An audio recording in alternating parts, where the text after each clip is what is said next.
Vusi. I'm Tawunga Dube from Harare, Zimbabwe. I've been listening to your podcast and I find them very, very helpful and informative. The one on relevation, assimilation, and elevation. It resonated with me, bro. I won't lie. I look forward to hear more from your teachings, especially those related to managing anxiety and depression. Bro, your teachings is deeply impactful. I won't lie. Or should I say your teachings is real gravitas. You serve reality to the people, and which is good. Thank you very much. Hello, family. This is Herbert from Zimbabwe.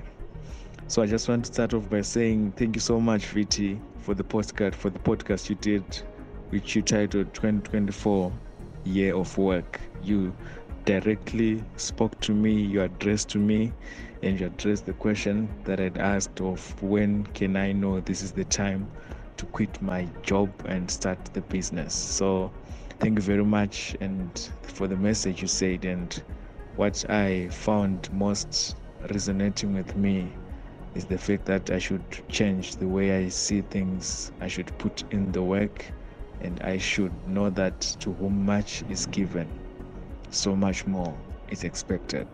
So thank you very much. This is April 2024, and I am doing the work. I'm trying by all means to put in the work to change the perception and approach the work in a different view. Hi Vusi, my name is Chima. I'm sending this voice note from Johannesburg South, Kibla Parkside. I am a member of House of Treasures Ministries, and I would really just love to thank you for your previous podcasts. They have really blessed us, especially the one on imposter syndrome. Yeah, that was a really dope podcast. It has stayed with me till today. So I have two businesses that I really just want to establish at this point. The first being a media production company, and the second being a clothing brand, a Christian apparel clothing brand. And so I have a couple of questions that I really need some clarity on. Of course, these questions have biblical principles tied to them, but it would be great to have your point of view on these questions. And so the first question is, what are some of the foundational principles that have kept you going in business, and what are the principles that have kept you going and growing in business? And the second question is, how do you establish a community of people who will be invested in your vision? And thirdly, there is this cancer that business people have, where business people don't want to invest in quality equipment for the best quality outcome, and also investing in quality workforce, or the quality of their workforce, the learning experience of their workforce. So these are the two cancers that I've noticed that business people don't want to invest in, or they don't see a reason to invest in parts of their business. So the third question that I have would be, how do you balance saving up for equipment and being able to sustain a strong workforce while at the early stages or the beginning stages of your business? I hope you understand my questions, and thank you so much. I would really love these to be answered. It's time to take your seat at the table. Find out how with Vusi Thembekwayo as we discuss ideas that matter. A catalyst for bold action.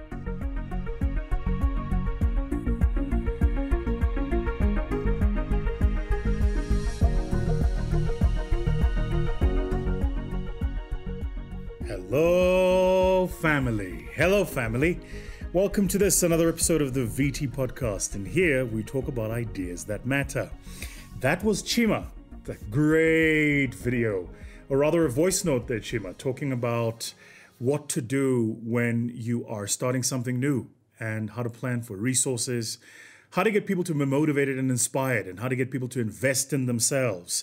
But I like the way you asked that question, Chima, kind of how you started it. You said, what kept you going? So, Chima, I'm going to give you my cheat, and this is just my cheat. Different people have different things. For other people, the thing that keeps them going is what the end goal looks like, right? And so they constantly focus their minds on what does the end goal look like.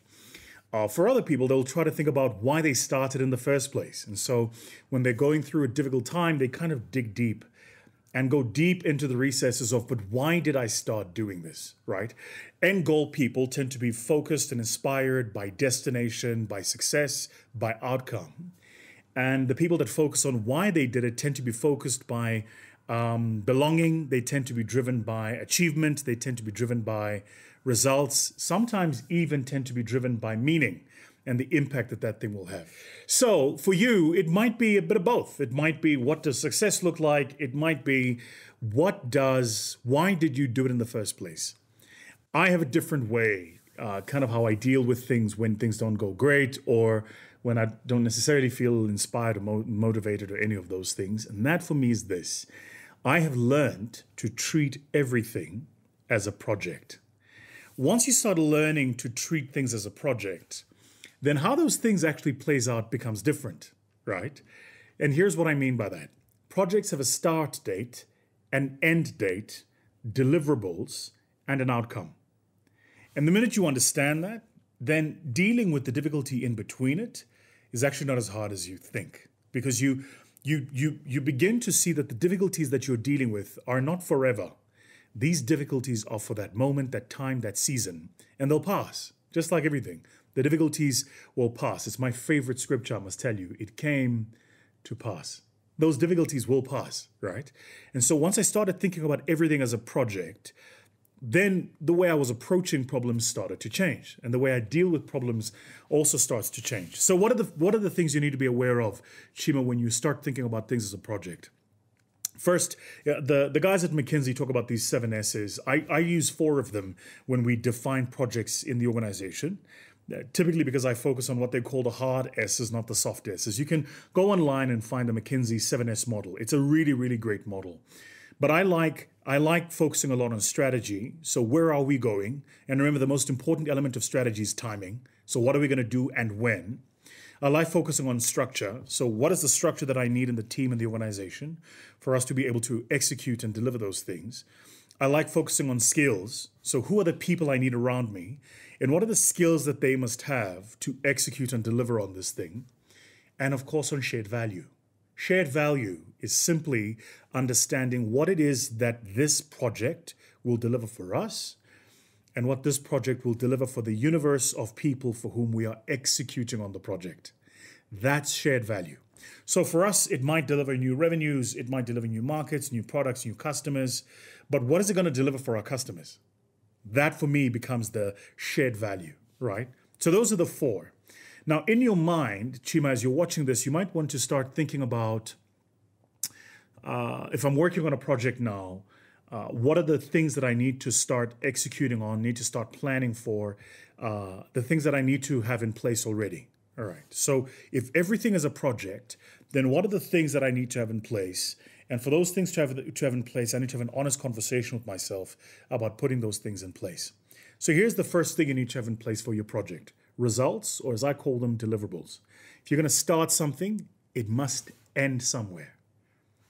In his book, The 7 Habits of Highly Effective People, now, in my mind, probably a classic. That book is, 30 years old? At least 30 years old, I think, written by the now late Dr. Stephen Covey. He talks about begin with the end in mind, right? The idea is that at the beginning, you should know what the end is that you want to achieve. And that's effectively what it is that I'm saying to you. Begin with the end in mind. So if I'm going to start a project, I must have the end in mind. I must know exactly what the outcome actually looks like. You'd be surprised how many people start a project and have absolutely no idea what the end looks like. They hope. They kind of have an estimation like, well, we're going to do this and we hope this is going to happen. Hope is not a strategy. You need to have a finite, executable outcome. So if it's going to be, we're starting this project to sell these new pens, and how many pens are you going to sell? You need to have an actual finite number. And if it's by different states, then how many pens in which state? And if it's for a different type of customer, then how many of those customers in how many states and how many pens each? Right. What I've learned over the years, it's been my experience, is that the more deterministic and finite my results from a planning perspective, the better focused I am and the better focused my team is. Because one of the things that happens once you start on a project, as you begin to meander the road of delivering your project, is typically the project presents you with various hurdles that force you to make decisions. Now, if you're not clear on the outcome that you're driving for, the minute you start making decisions as you're meandering the road, you're going to make decisions that are inconsistent with the outcome that you want. I'm going to give you a really great example. Let's keep the pen as an example, right? This is a premium pen. It was given to me by a client of mine in India. Great pen, premium pen, right? Now let's imagine I'm going to be selling these pens at a particular state to a particular group of people. And I get into the marketplace and I name these pens and I put my little name on them. You'll notice this pen actually does have my name on it, right? But I'll put my little name on the pen and I start selling the pen. And I go into the marketplace and I'm selling these. But as I'm selling these, stuff changes. The market changes, the customer changes, the desire changes, or whatever happens. And one of the things that starts to happen is, as I'm selling these pens, I realize that the customers to whom I'm selling them can't afford this specific pen. That's a hurdle on the road. And it's going to force me to make decisions. Now, what I can do is the following. I can either change the customer to whom I'm selling them, so target the pen at a customer who can afford it. I can change the quality of the pen. That changes the manufacture process, changes the input cost, and therefore I can sell it cheaper to the same customers. Depending on the result I want, those two forks, that fork in the road and those two options, present the meander, and I have to make decisions based on that. So the first thing I'd say is just be clear. What are the results that you're going for? The second thing I say is, what are the resources that you're going to need in place? I am fascinated by how many of us start doing work and we don't know how many resources we will require or what resources we have in place. Just resources. The people you're going to need, the infrastructure you're going to need, the access you're going to need, the networks you're going to need, the capital you're going to need, and actually write those things down. So I would ask of you the question, have you taken, we call it in our firm a resource bank. So every time we start with a project, there's literally somebody whose job it is to create the resource bank. If you ever did like accounting or finance, right, in your capital budgeting, it's often the calculation you did at the beginning of your capital budgeting. The finance people know exactly what I'm talking about. But in that resource bank, you write down all of the resources I'm going to need and how much those resources are going to cost me. I'm going to need cost of stock or inventory or people or any of those things before the project even gets started. Now, the reason you do the resource bank is the following.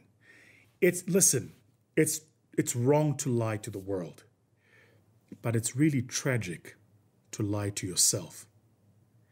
And so the reason you do the resource calculation at the beginning is so that you don't lie to you.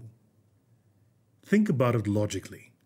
If I have an outcome and that outcome is going to take a certain input, if I lie about the input, the outcome is impossible. If I'm unclear about the outcome, even though I've got the input, the path to get there is going to be difficult.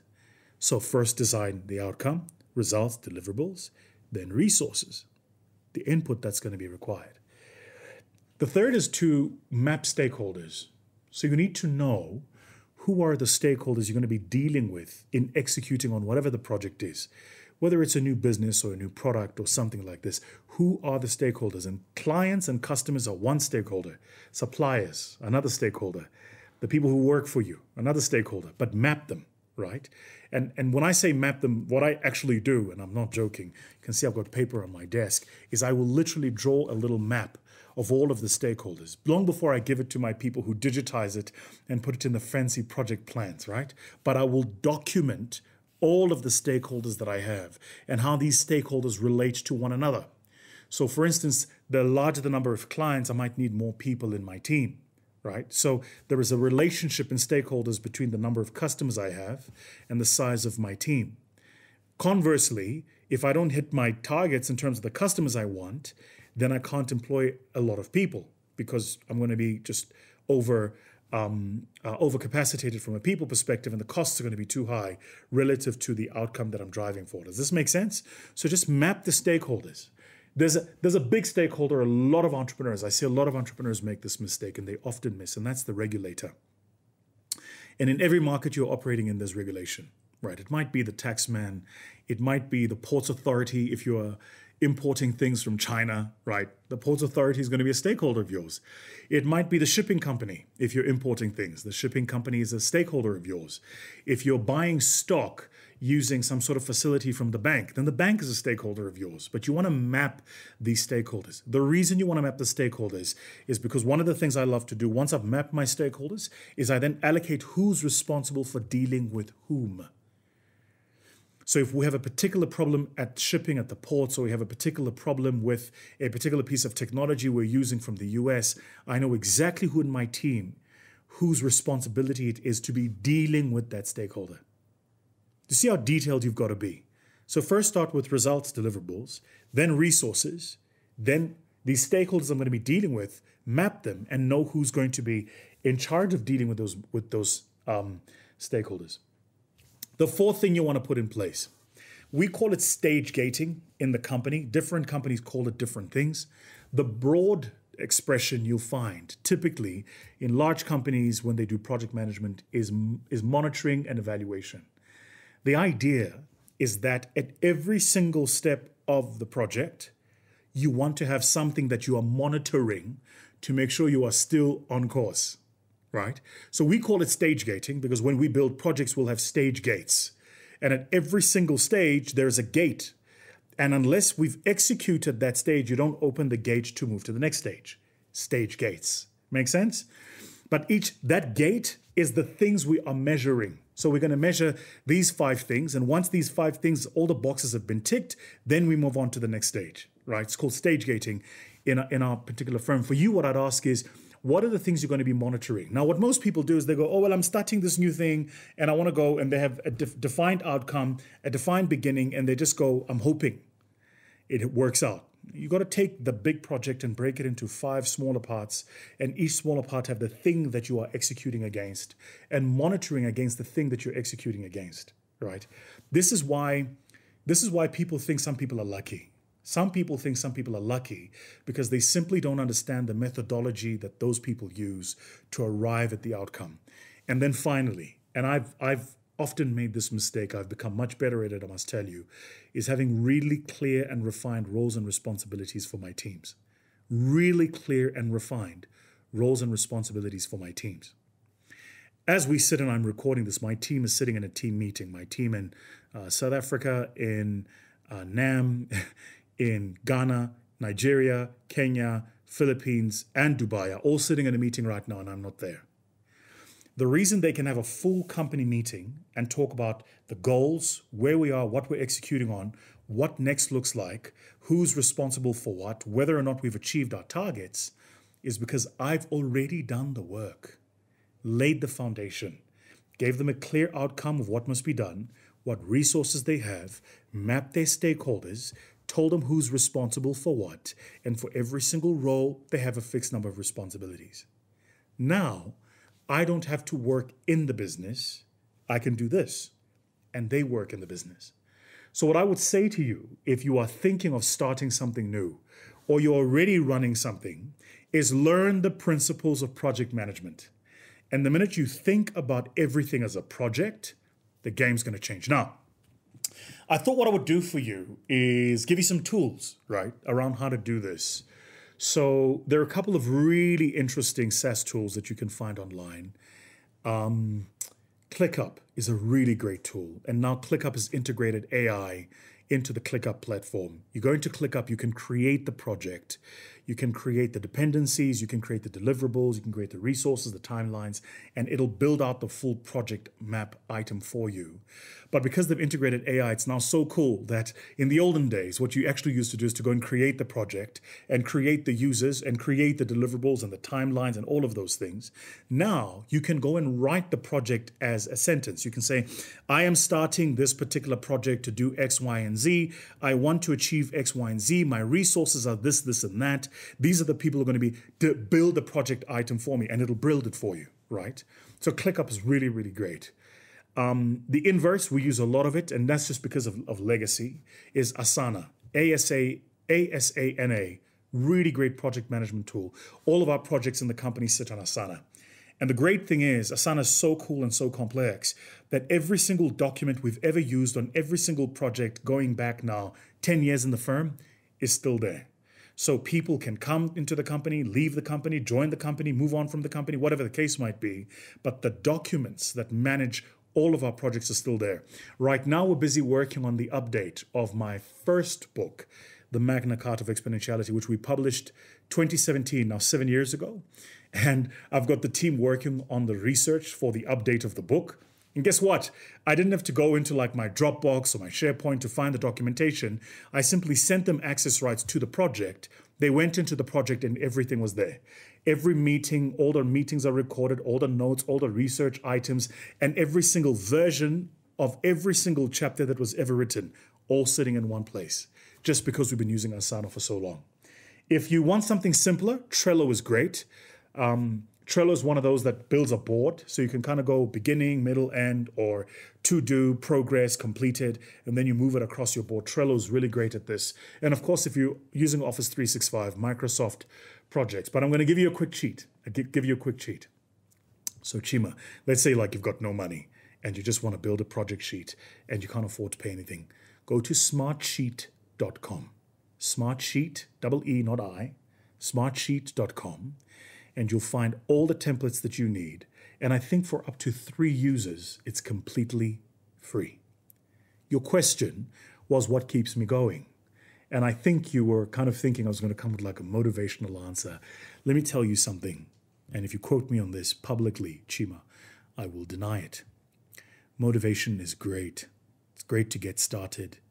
It's great to spur your intent and like get you to start looking in a direction. But when it's the 14th of the month, motivation isn't there, man. When it's month end and you've got to pay salaries and you don't have enough cash flow, motivation doesn't get you through that. So one of the things to be very careful of is not to be over-motivated and under-planned. And I think we live in that world today where people are over-motivated and under-planned. And what you'll realize is the results you get are not just a function of your motivation, but also a function of how thorough you are in your planning. So my friend, plan. Build everything into a project. And if you use just the tips and tools I've given you here, I guarantee you're going to make it. All right, family. That's our podcast for this week. Sayonara. Hello, family. We love to hear from you here at the VT Podcast, and we've made it even easier for you to do so. You can send us a WhatsApp voice note about your thoughts on our podcasts on +27 81 505 7667. That's +27 81 505 7667. We look forward to hearing from you. This podcast was proudly brought to you by My Growth Fund in partnership with Sound and Sounds Media.